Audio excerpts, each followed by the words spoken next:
Hi everyone. So I wanted to speak about what's been happening recently in Israel, and the question I really had was, what's our takeaway from this?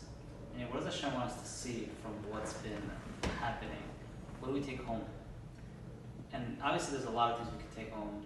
That's a lot of messages, but one message that struck me very recently was the fact that if you look at the backdrop of what has been happening in Israel over the past 6 months, maybe more, there's been a humongous fight because of political reasons, and it went down to almost everybody in Israel. It's the left versus the right, regarding judicial reform, whatever. And it got so bad that reservists were saying, I'm not coming in for reserve duty. And regular, I don't know whether it was El Al or other places, like, I'm not coming into work. Basic necessary things for every society to function. The workers were saying, I'm not coming in because I don't like what's happening. I don't agree with this, I don't agree with that. And it was a humongous rift in the society. And right afterwards, as soon as this incident happened, overnight there's the greatest unity the Jewish people probably has ever had since Mount Sinai. The achdut, the feeling of solidarity that we have with each other, whether we're here in America or there in Israel, we feel it. It didn't matter anymore. You were left, you were right, you were religious, you were not religious, you were Zionist, you were anti-Zionist, you're whatever, you're Hasidic, you're Sephardic, you're Litvish, you're Bukharian, whatever it is, it didn't matter, and it doesn't matter anymore. And potentially that's been one of the takeaways, because one of the key weapon of the Jewish people has always been unity. When the Gemara says, why was Achav's army, Achav was a wicked king at a wicked time for the Jewish people, why was his army, when they went out to war, they did not lose anybody. But when righteous kings, at a more righteous time period for the Jewish people, came in to do battle, they would lose. They would lose men. The Gemara asks why.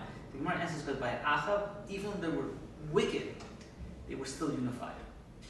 And when there's unity, they'll win.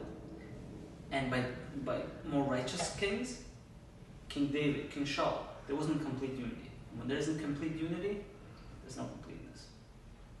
And so you see now what's been happening. Hashem almost has forced us to become united. This situation has made us very much united. It's literally, you could say that the Sinat Chinam, the basic stage that we've had, is slowly but surely going away because of the situation. That may be the takeaway, the home takeaway lesson that we can take from this situation. One of the many.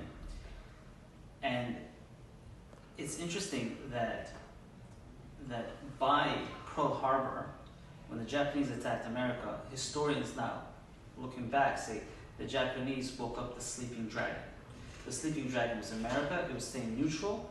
After they attacked, they came into World War II, and the rest is history, changed everything for the entire world. I think that at this moment in time, Hamas, Yimach Shemel Zechram, woke up the sleeping lion. The sleeping lion was the Jewish people. That lion was very much disunited. It was very much sleeping. Changed overnight. They woke up the sleeping lion. Now, with our unity, we can now go and we can do things we probably could never do before. We can finally eradicate Hamas and Hezbollah in the north. And the Chafetz Chaim says, at a time when there's din, there's strict judgment that Hashem is bringing into the world, the antidote to that strict judgment is bitachon, is emunah and bitachon, relying on Hashem. Relying on Hashem that He'll take care of us, and He'll bring us, not just take care of us, beautifully. And when those negative thoughts creep in, our job is to think positively that Hashem is going to do wonderful things with us, even if you don't believe it. And in that zuchut, Hashem will, from the zuchut of our emunah and bitachon and our unity, Hashem is going to help bring Mashiach. Shabbat Shalom.